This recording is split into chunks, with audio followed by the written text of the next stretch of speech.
Salut les petits loups, à nouveau le jardinier sauvage.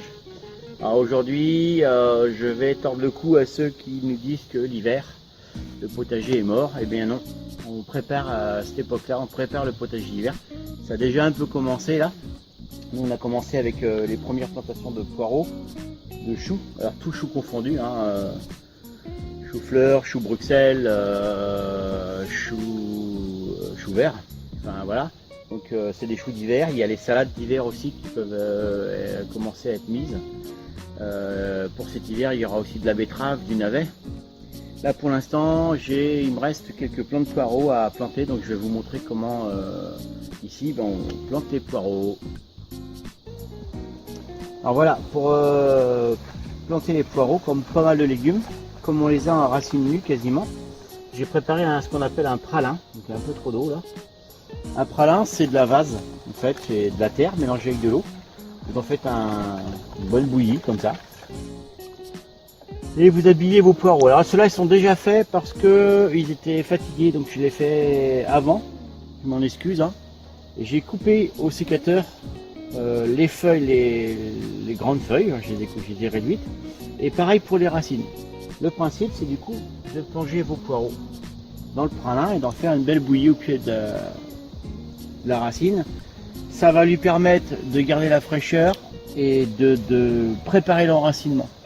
Ça prépare le travail au lieu d'être en pleine terre et d'être arrosé. Il est déjà comme un cataplasme, il est déjà bien garni de terre et vaseuse. Et voilà ce que ça donne. Et à chaque fois, vous faites ça à tous vos pieds de poireaux. Ça peut être fait pour d'autres plantes, hein. On verra ça avec le temps.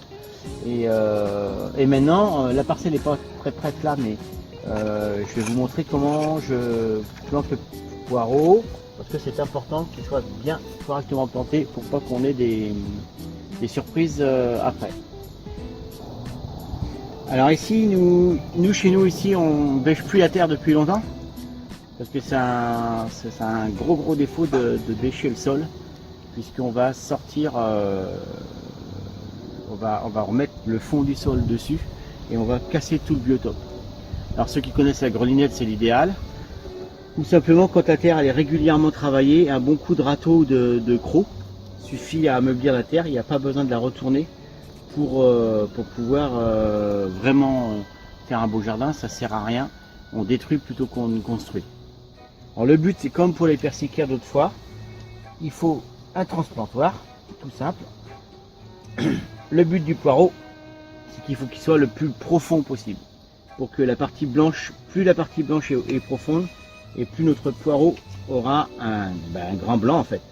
Si je le plante en surface comme ça, il va pousser, mais le blanc qui sera en terre sera tout petit, donc c'est pas l'intérêt du tout du poireau. Donc alors pareil, hein, la distance, on gagne de la place parce que on en a toujours besoin. C'est pas la peine qu'ils soient très éloignés l'un de l'autre. Voilà. On les plante bien profond, un petit coup de doigt, et ça sur toute la rangée. Donc moi j'en ai une petite trentaine à faire, et vous verrez, vous allez voir le résultat, parce que ceux qu'on a plantés là, ils ont déjà 15 jours de plantation, on va vous les montrer, et ils ont déjà bien repris. Alors ceux que j'ai plantés là, c'est exactement, ils avaient la même forme que ceux-là. On était dans le même esprit que ceux-là.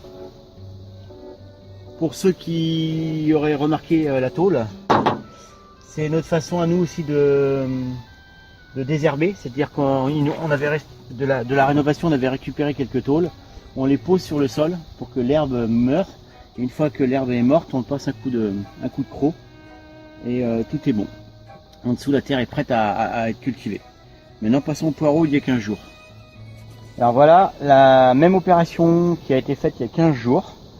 Et aujourd'hui, résultat, nos poireaux commencent à reprendre de vie. Donc ils vont continuer à pousser comme ça pendant une bonne partie de la fin d'été là. Et puis dans le courant d'hiver, à partir du mois de janvier quasiment, on va pouvoir commencer à récolter nos poireaux d'hiver. Donc on a nos poireaux d'été qui ont été récoltés, qu'on a mis de côté. Donc, ou cuisinés et congelés, ou simplement manger au fur et à mesure. Il nous en reste quelques-uns encore à arracher pour la fin de l'été. Et ceux-là qui, quand on aura fini nos poireaux, ceux-là qui arriveront en début d'hiver vraiment, et qu'on pourra donc on va pas manquer de poireaux de toute la saison. Et on verra plus tard, on fera la même chose avec l'ail, l'oignon et l'échalote l'hiver. Donc voilà. Juste avant de finir, on va jeter un petit coup d'œil aux boutures de persicaire qu'on a fait la dernière fois sur la dernière vidéo. Et vous allez voir dans quel état elles sont depuis qu'on les a plantées. Alors voilà ce que je vous disais, bâche enlevée avec les arceaux qu'on avait posés. Voilà la persicaire, les boutures de persicaire qui, à mon avis, prennent un bon chemin. Elles ont déjà certainement bien raciné et là elles commencent à prendre leur feuille. Alors il va falloir quand même bien garder la bâche dessus cet hiver pour pas qu'elle gèle parce que c'est une feuille fragile, et on espère avoir au printemps de beaux pieds de persicaire prêts à replanter dans l'endroit où on veut les cultiver. Sur ce, je vous dis à une prochaine fois. Ciao ciao, salut les petits loups.